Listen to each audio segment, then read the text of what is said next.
Assalamualaikum warahmatullahi wabarakatuh. Hai anak-anak, gimana kabarnya kalian?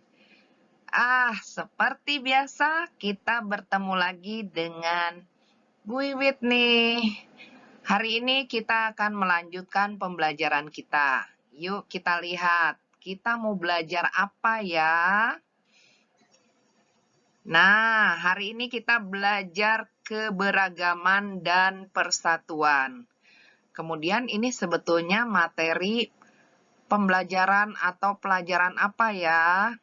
Nah, anak-anak, sebenarnya ini adalah termasuk pelajaran tematik, tapi di dalamnya adalah muatan pelajaran IPS. Kita akan bahas tuntas tentang keberagaman dan persatuan. Yuk, kita lanjut ya.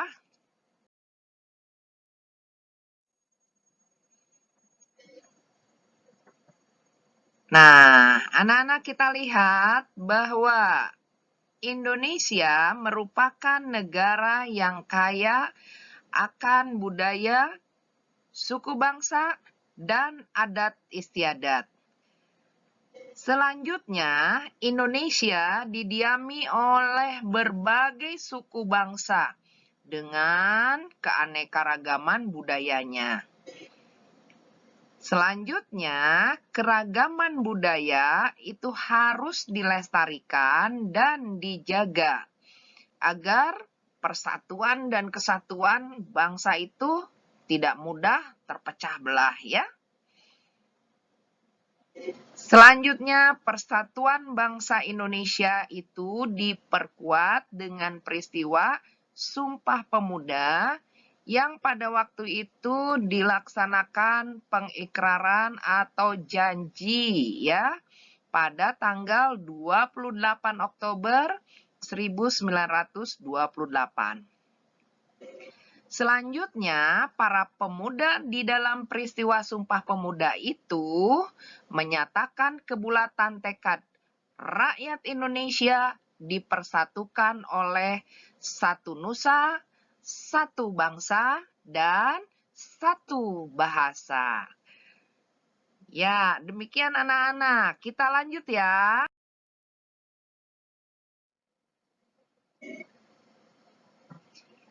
Baik, kita akan lihat keragaman suku bangsa yang ada di Indonesia. Kita lihat satu, di suku Aceh Singkil, itu ada di Nangro Aceh Darussalam. Kemudian ada suku Batak, suku Nias, itu ada di Sumatera Utara. Kemudian ada suku Minangkabau. Kalian pasti tahu ini adanya di Sumatera Barat. Kemudian ada suku Betawi. Nah, kalau Betawi gampang. Itu di tetangga kita ya, di Jakarta. Selanjutnya, yang ada di sini banyak di tempat kita itu adalah suku Sunda. Kemudian masih tetangga kita juga yaitu suku Baduy di Banten. Nah, kemudian kita menyeberang pulau ke Kalimantan. Di sana ada suku Dayak, Berau ya, banyak. Selanjutnya kita ke daerah Lombok, Nusa Tenggara Barat. Di sana ada suku Sasak. Kemudian kita akan jalan-jalan ke Sulawesi. Di sana ada suku Bone, Toraja, Minahasa, ya, Manado. Kemudian kita nyebrang ke Papua. Di sana ada suku Dani dan suku Asmat. Anak-anak, suku bangsa di Indonesia itu banyak sekali. Ada lebih dari 700 suku bangsa. Wah, Ibu hanya memberikan beberapa contoh saja, ya. Mari kita lanjut.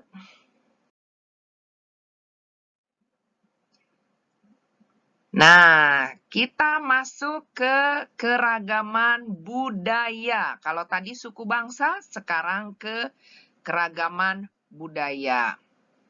Keragaman budaya itu meliputi 1. Adat istiadat. Yang kedua, rumah adat. Yang ketiga, kesenian daerah berupa tarian daerah dan alat musik daerah. Selanjutnya ada pakaian daerah, kemudian ada upacara adat, dan makanan khas, serta permainan khas daerah. Yuk kita lihat satu persatu. Nah, yang sekarang ini kita mulai dengan adat istiadat. Apa sih adat istiadat itu? Adat istiadat adalah tata perilaku atau kelakuan yang kekal dan diwariskan secara turun-temurun dari generasi ke generasi. Selanjutnya, apabila melanggar adat istiadat, maka orang yang melanggar tersebut akan diberi sanksi. Sanksinya berupa dikucilkan dari pergaulan masyarakat. Kemudian, adat istiadat yang masih terpelihara sampai sekarang, diantaranya adalah adat perkawinan, adat perayaan panen, adat kelahiran, adat kematian, dan bahkan pendirian bangunan pun memakai adat istiadat. Wah, beragam sekali ya. Yuk, selanjutnya.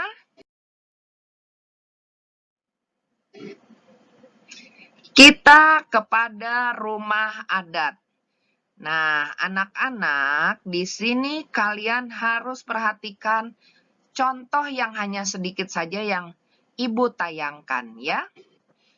Rumah adat merupakan rumah asli penduduk di suatu daerah. Rumah adat biasanya digunakan sebagai tempat menyelenggarakan upacara adat. Yuk kita tengok contoh-contohnya.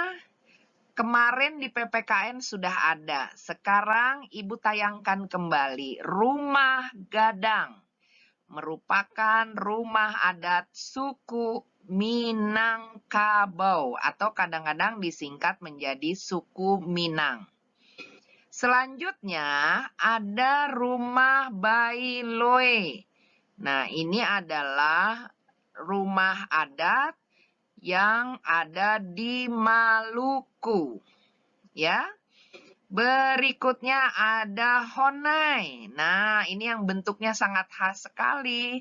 Honai itu merupakan rumah adat suku-suku yang ada di Papua. Selanjutnya ada ini yang namanya rumah tongkonan. Tongkonan ini banyaknya di Sulawesi Selatan, terutama suku bangsa Toraja. Berikutnya, Gapura Candi Bentar. Masih ingat? Ini daerah mana? Ya, benar. Itu adalah rumah adat suku di Bali. Ya. Berikutnya yang terakhir adalah, kalian pasti tidak akan lupa ini. Inilah dia rumah joglo. Merupakan rumah adat orang-orang Jawa, terutama di Jawa Tengah, Yogyakarta, dan Jawa Timur. Ya, anak-anak tadi sudah rumah adat. Kita akan lanjutkan berikutnya. Kita tengok, ya.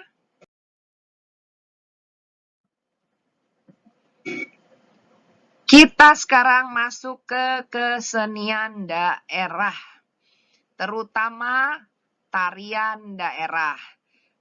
Yang suka menari pasti akan bisa menghafal tarian apa saja yang akan ditampilkan. Ini hanya beberapa saja ya, jangan lupa ya. Yuk kita lihat tarian daerah disebut juga tarian adat. Umumnya tarian daerah mempunyai maksud tertentu, seperti menyambut tamu. Kemudian ada upacara syukuran kepada Tuhan. Dan masih ada yang lainnya ya, tujuan-tujuannya. Nah, ini dia. Yang pertama ditampilkan adalah tari sedauti dari Aceh. Ya, dari Aceh juga ada yang sangat terkenal selain sedauti adalah tari saman ya. Jangan lupa anak-anak. Berikutnya ada tari zapin. Tari zapin ini berasal dari Riau. Dilanjutkan dengan, nah ini yang khas daerah sini, yaitu tari jaipong. Tari jaipong ini berasal dari Jawa Barat. Selanjutnya adalah tari giring-giring. Tari giring-giring ini dari Kalimantan Selatan. Berikutnya adalah tari cakalele. Tari cakalele ini seperti tari perang. Biasanya ini berasal dari Maluku, ya. Kemudian yang terakhir diperlihatkan di sini adalah tari pendet. Tari pendet ini sampai terkenal ke seluruh dunia. Bahkan ada tuh negara yang menyatakan bahwa tari pendet dari negaranya. Padahal tari pendet adalah asli tarian Indonesia yang berasal dari Bali. Mari kita lanjutkan anak-anak. Kesenian daerah yang berikutnya adalah ya, kita kembali kepada alat musik daerah. Yuk kita lihat satu-satu atau alat musik itu apa dan bagaimana. Alat musik setiap daerah memiliki ciri khas tersendiri, terutama bentuknya, bahannya, maupun cara memainkannya beragam. Umumnya alat musik ini digunakan untuk mengiringi lagu-lagu daerah. Kalian tentu hafal beberapa lagu daerah. Misalnya seperti lagu Manuk Dadali. Pasti kalian bisa ya. Yuk kita lanjut. Ini adalah contoh alat musik dari Sumatera Utara. Namanya serunai. Berikutnya hampir sama dengan yang ada di Jawa Barat, tapi ini dari Sumatera Barat, namanya saluang. Berikutnya adalah tifa dari Maluku atau Papua. Dilanjutkan dengan rebab. Rebab ini berasal dari Jawa Tengah. Kemudian ada angklung dan suling dari Jawa Barat. Selanjutnya marawis ada dari Betawi. Dan yang terakhir adalah sasando berasal dari Nusa Tenggara Timur. Sudah kalian perhatikan anak-anak? Ada serunai Sumatera Utara, saluang Sumatera Barat, tifa Maluku dan Papua, rebab Jawa Tengah, angklung dan suling Jawa Barat, marawis Betawi, dan sasando Nusa Tenggara Timur. Mari kita lanjutkan kembali ya. Nah, kita lanjut ke pakaian adat. Pakaian adat ini bermacam-macam. Biasanya dipakai pada saat acara khusus, seperti upacara adat, pesta perkawinan, hitanan, dan macam-macam, ya. Contohnya, ini adalah baju adat Aceh. Berikutnya, baju adat Betawi atau pakaian adat Betawi. Lihat, khas sekali ya. Berikutnya adalah baju bodo dari Makassar. Selanjutnya ada baju adat Minangkabau. Kalian perhatikan topi yang dipakai oleh perempuan di situ, ibu-ibu di situ khas sekali seperti bentuk rumah gadang.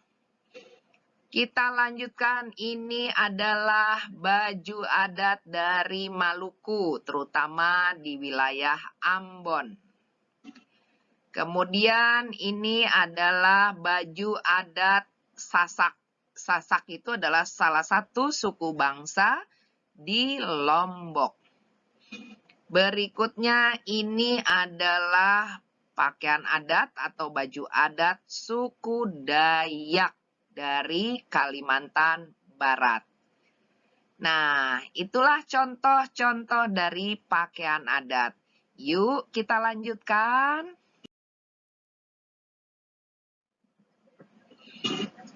Selanjutnya kita bicara upacara adat. Berbagai macam upacara adat dan semuanya memiliki tujuan yang berbeda-beda. Jadi biasanya upacara adat itu berkaitan dengan kepercayaan pada suku bangsa tertentu. Dapat berubah tidak? Oh, dapat berubah sesuai dengan situasi dan perubahan zaman. Hal ini tentunya dipengaruhi oleh perkembangan kepercayaan atau agama yang dianut. Nah, anak-anak, ada manfaat dari upacara adat ini. Pertama, upacara adat merupakan warisan nenek moyang suku-suku bangsa yang ada di Indonesia. Selain daripada itu juga, upacara adat itu biasanya menarik perhatian atau menarik wisatawan asing untuk datang berkunjung ke Indonesia, sehingga menambah devisa negara. Nah, kita lihat beberapa contoh upacara adat di Indonesia. Yang ditampilkan pertama kali adalah upacara Kasodo. Ya, Kasodo ini adalah upacara adat mempersembahkan sesajen. Ya, jadi banyak sekali macamnya sesajen itu dibawa, kemudian nanti dilempar ke kawah Gunung Bromo. Ini semuanya dilakukan oleh masyarakat Hindu. Ya, masyarakat Hindu yang merupakan suku Tengger di wilayah sekitar Gunung Bromo. Berikutnya, nah, ini adalah upacara lompat batu. Upacara lompat batu ini biasanya diikuti oleh para pemuda untuk menempa dirinya menjadi seorang yang bertanggung jawab, seorang yang jagoan, tapi bukan dalam hal negatif ya, melainkan dia menjadi lebih perkasa. Nah, ini biasanya dilakukan oleh para pemuda menjelang dewasa di Pulau Nias. Nah, dilaksanakan oleh para pemuda yang berasal dari suku Nias.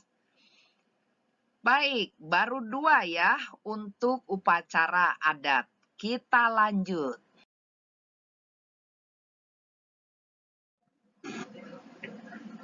Nah, yang ketiga, seperti yang kemarin sudah disampaikan di PPKN, sekarang muncul lagi.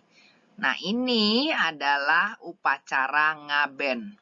Upacara ngaben ini adalah upacara pembakaran jenazah umat Hindu di Bali. Ya, biasanya acaranya besar sekali. Dan yang paling besar itu biasanya berasal dari keturunan raja-raja yang ada di Bali, ya. Kemudian ini adalah upacara sekaten. Upacara sekaten ini dimeriahkan dengan digotongnya gunungan, ya, yang nantinya akan diperebutkan oleh warga sekitar, dan ini dilaksanakan untuk merayakan atau memperingati Maulid Nabi besar Muhammad Shallallahu Alaihi Wasallam di sekitar Keraton Yogyakarta, ya, namanya upacara sekaten, dan itu dilaksanakan pada tanggal 1 Mulud, ya. Kita lanjut. Nah, yang terakhir untuk upacara adat diperlihatkan adalah upacara Rambu Solo. Rambu Solo ini merupakan upacara pemakaman jenazah, tapi menjadi sangat besar karena jenazahnya ini dibawa ke sebuah bukit yang sangat tinggi di pegunungan sana. Kemudian diangkut, diarak oleh banyak orang, si jenazahnya disimpan di bangunan yang seperti tongkonan, ya. Nah, itu dibawa, diarak sampai di pegunungan di atas sana. Nanti kemudian jenazahnya itu dimakamkan istilahnya di pegunungan tersebut, di bukit-bukit yang sangat tinggi. Nah, ini dilakukan oleh suku Toraja di Sulawesi.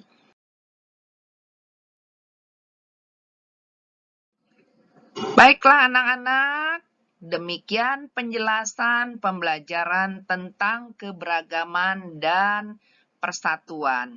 Untuk itu, Ibu memberikan tugas kepada kalian. Yang pertama, tugas 1 ini adalah mengidentifikasi keberagaman orang-orang yang terdapat pada buku tema. Ya, tema 1 halaman 28. Kalian buka buku tema 1 halaman 28, lihat di situ ada wajah-wajah bapak-bapak. Nah, itu kalian identifikasi. Kira-kira nih, ya, Bapak A, Bapak B, Bapak C itu suku bangsanya dari mana, makanan khasnya apa, upacara adatnya apa. Untuk itu kalian harus melengkapi tabel. Ada di buku tema 1 halaman 29. Kerjakan tapinya pada buku kerja tematik kamu, ya. Jadi bukan pada buku cetaknya. Baiklah anak-anak, demikian penjelasan untuk materi keberagaman dan persatuan. Tugas 1, dan nanti ada yang harus kalian serahkan. Oleh karena itu, untuk kali ini IPS Ibu akhiri sampai di sini, ya.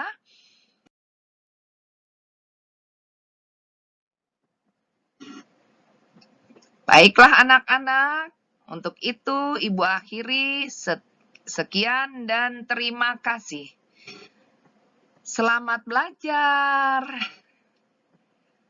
Tetap sehat, tetap semangat, tetap bersekolah. Wassalamualaikum warahmatullahi wabarakatuh.